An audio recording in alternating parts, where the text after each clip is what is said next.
Greetings from exploring the plane. Since my last video of an observation of the Isle of Man from Winter Hill, a number of rebuttal videos have been released. My intention here is to respond to some of the main points. I'll start with a video that was released back in 2017 after Stephen Cheatley took the original photo. In this video series, I want to take videos made by flat earthers and show that not only do their videos not prove a lack of curvature, on the contrary, the videos actually prove curvature, and the videos actually prove that the flat earth is impossible. He then goes on to correctly identify the various landmarks, and we pick it up later with the geometry. Now, one of the things flat earthers never do is, let's see if we can get this to work on a flat earth. Let's see what happens if we plot all these peaks into a flat earth. Here we have Winter Hill Bolton. Here we have the Mount Snaefell Isle of Man plotted in, and then we have the Blackpool Tower. Now, if we draw a line from Winter Hill to Mount Snaefell, as you can see, Blackpool Tower doesn't come anywhere near this line. Something's very wrong, because in our picture, Blackpool Tower is at the same height as Mount Snaefell. In fact, we can actually stack 3 Blackpool Towers on top of each other in order to get the line of sight from Winter Hill to cross over the Blackpool Tower and be at the similar height of Mount Snaefell. So it's almost 3 towers tall. This diagram may look convincing at first, but it's just not how vision works. First, it has no concept of angular size. That's to say that objects become smaller proportionally with distance, and whilst there are problems with the angular size argument, we should at least have a notion of it, which this diagram is missing. Secondly, it fails to account for the fact that objects above and below the observer both converge to eye level, in this case the yellow line.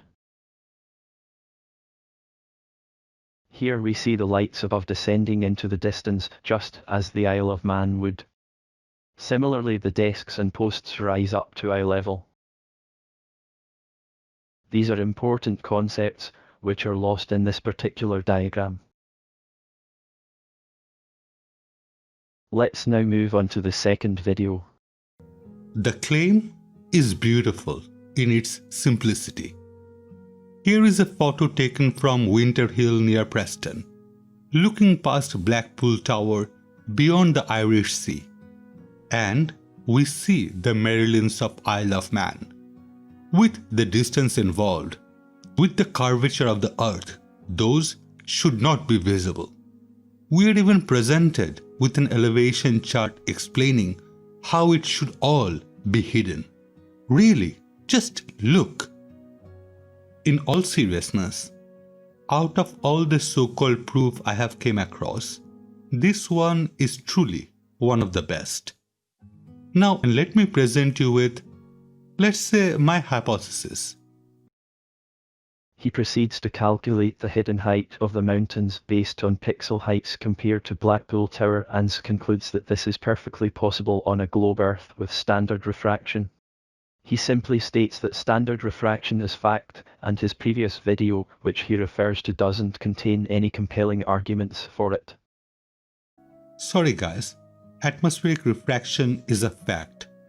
If I remember, I will try to link my previous video talking about this with many examples. From top of my head, twinkling stars, color when sun is near horizon. On that video, I also explain how this all supports atmospheric refraction. In this video, I refuse to get into that discussion. Now, with standard atmospheric refraction of 0.1671, our hidden value becomes 396 meters.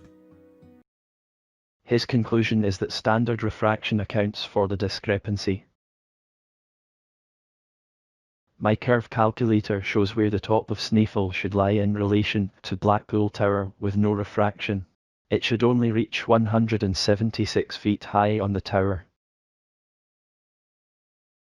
Clearly, in reality, it's much too low. and even standard refraction is not enough to pull it up to the correct height as we see here. Despite the lack of any empirical evidence, standard atmospheric refraction has now gained almost universal acceptance over the last century in mainstream science. The word standard is subtly used as if to shift the focus from questioning the reality of atmospheric refraction to specifying an amount, which is currently set at 7/6 r being the supposed radius of the Earth. The fact that this refraction is greater than the radius of the Earth opens up the notion that objects can rise up from the horizon by bending at a lower rate than the curve of the Earth, to explain why we consistently see objects which should be lost behind the Earth's curvature. However, this is very misleading. The problem with most research regarding light refraction is that it almost always begins with the false premise that the Earth is spherical. In observations we invariably see inferior mirages such as the one here. Inferior mirages are caused by a layer of air at the bottom with a lower optical density than higher air.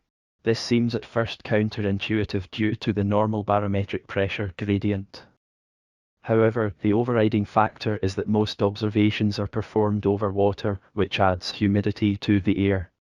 Surprisingly, humid air is physically less dense than dry air because hydrogen and oxygen have a greater molecular weight than water vapor. Kay and Levy, who were responsible for publishing the tables of physical and chemical constants in 1911, testified to this. The refractivity of water vapor is less than that of air.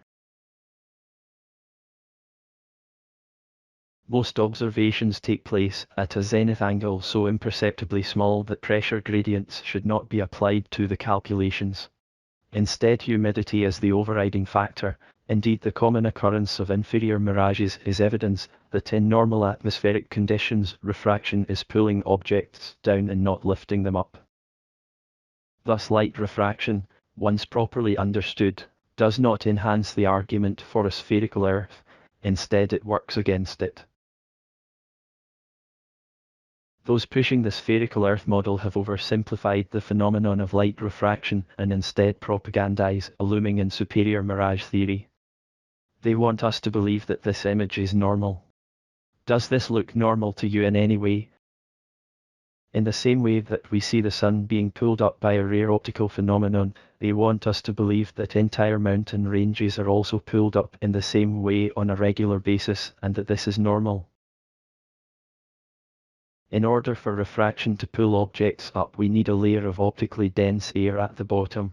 The rarity of superior mirages demonstrates that this is not normally the case, and in fact the reverse is true, as evidenced by the common appearance of inferior mirages.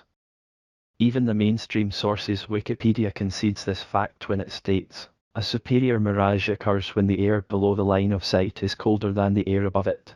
This unusual arrangement is called a temperature inversion, since warm air above cold air is the opposite of the normal temperature gradient of the atmosphere during the daytime. So just to be clear, it's this unusual arrangement which is required for standard refraction to operate. Perhaps standard refraction is not quite so standard after all. Let's have a look at the next video. Okay, let's see if we can knock this out real quick. So I think I only need this one image. This is the one that was supplied by Exploring the Plane. I've just put the relevant bits and pieces all on here. But of course, he really went with, let's not worry about refraction. It does change things just a little bit. But anyway, let's have a look. So, Snaefell, 621 metres, clearly above the observer's height. Now, the Blackpool Tower is only 120 metres to the eye, that's the lumpy bit at the end, clearly below the eye line of the camera. And I did a little quick work out roughly where 280 metres would be. It's about there where that blue line is, clearly well above the red line. But where exactly would Snaefell be on a flat Earth? Well, it's going to be up there around B, but we're seeing it down around A. Why is that? Curvature. Too easy. You guys didn't even really try hard on this one, did you? So again, The propaganda which is subtly being pushed here is that a little downward refraction, or looming, which is apparently capable of pulling mountain ranges up hundreds of feet, takes care of everything and is something that we should accept as the normal state of affairs. As just discussed, it is not normal or proven, and is certainly in the wrong direction to the upward refraction or sinking that we commonly observe, as supported by the regular appearance of inferior mirages. The real issue is that the supposed radius of the Earth was set too low when it was reverse-engineered from optical phenomena in the 16th century. This is corrected today with the proposal of standard refraction, which effectively increases the radius of the Earth so that calculations are brought into line with modern observations. The angular size argument is often used as proof against flat Earth. Based on the size distance invariance hypothesis, this involves comparing two aligned landmarks and working out the relative sizes on the assumption that objects shrink proportionally with distance.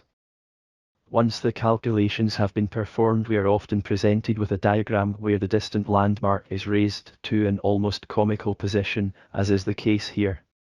This is part of the ongoing effort to undermine and discredit flat Earth, but it is a disingenuous argument. The size-distance invariance hypothesis has never been empirically proved at long distance due to these very problems that we run into with the surface of the Earth. That's why it's called just a hypothesis, but let's give it the benefit of the doubt for now and assume that it is indeed true. When we look at a distant mountain range, often much of the bottom is missing. This is accepted fact on both globe Earth and flat Earth models. On a globe model, the explanation is that the bottom of the mountain is hidden by the Earth's curvature. On the flat Earth model, the explanation is that the mountain is not visible due to compression as top and bottom meet at eye level, and that the eye or camera lens is unable to resolve the very acute angle. It makes no sense, therefore, to present a case against flat Earth on the assumption of relative sizes when we've just established that large parts of the bottoms of distant objects quite simply vanish on both a globe Earth and a flat Earth, as illustrated by the areas in blue on the diagram. The top part inevitably drops to fill the gap, or even disappears completely itself. How is the phenomena of compression on a flat Earth dealt with in this diagram? As I've said before, many mathematicians would say that our vision is not Euclidean, which is partly due to this very phenomena of compression, or the vanishing point. This is why the angular size argument, which uses Euclidean geometry, is ultimately misleading, although at first view it can seem compelling. And now the final video. There's been quite a few videos out lately from some observation of Snæfell from behind Blackpool Tower. So I thought I should take this observation and put in a 3D model to see what fits best. So let's have a look. There are at least two different photos here, two observations. One's from Remington Road at these coordinates and at that height. There's also this one by Stephen Chidley, which he says down here that is 100 feet higher up and further up the hill. So I'm going to use both observations in my models. Looking at it on Google Earth, there is just about nothing on the degrees or the heading or the direction. The distance is from here at Remington Road to the second camera position down here. The distance between those are about 2 kilometers, just shy of 2 kilometers. Also, this location is 282 meters above sea level. That's one about 390. There is some confusion here about the height of Stephen Cheatley's observation. We've just seen in the comments that Stephen thinks that his elevation was about 100 feet higher than mine, but here his elevation has been set to more than 300 feet higher, at 390 meters or 1,280 feet. I don't understand where this new position and elevation have come from. The truth is that not even Stephen knows his exact position, and so it's pointless to attempt any analysis. Therefore I shan't make any more comments about Stephen's observation from this video. Usually I'm going to the flat Earth model first. This time I want to go to the globe Earth model first. Let's do the closest observation first. Down here. And turn on P 900 mode. Like that. Everything disappears for just a while. Here. This is the closest observation on the globe model. Tower is higher than both the turbines and Snæfell. This roughly agrees with my earlier calculation as shown here, which confirms that the mountains are far too low for the globe model. Let's now turn to the flat Earth model. Now, the turbines are higher than Blackpool Tower, and the mountains are way up here. This is similar to the angular size argument in the previous video, except it is more sophisticated due to its use of linear perspective, which gives a mathematical model for how lines converge to a vanishing point.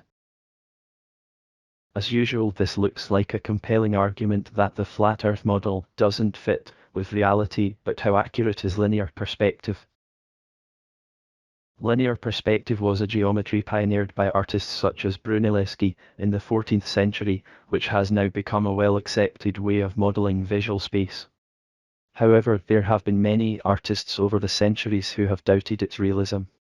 They say that the perspective, although mathematically correct, is distorted and unnatural.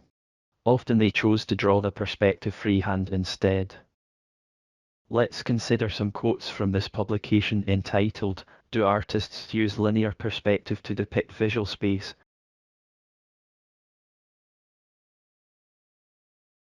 The question of how to accurately depict visual space has fascinated artists, architects, scientists, and philosophers for hundreds of years. Many have argued that linear perspective, which is based on well-understood laws of optics and geometry, is the natural way to record visual space. Others have argued that linear perspective projections fail to account for important features of visual experience. But even those artists who enthusiastically pioneered the application of linear perspective in paintings had doubts about its utility as a method of depicting visual space. Leonardo da Vinci and Piero della Francesca were both aware that strict application of its rules in making paintings on flat surfaces led to unnatural distortions. Scientific studies have shown that linear perspective renderings of scenes do not always accord with how observers imagine they should look.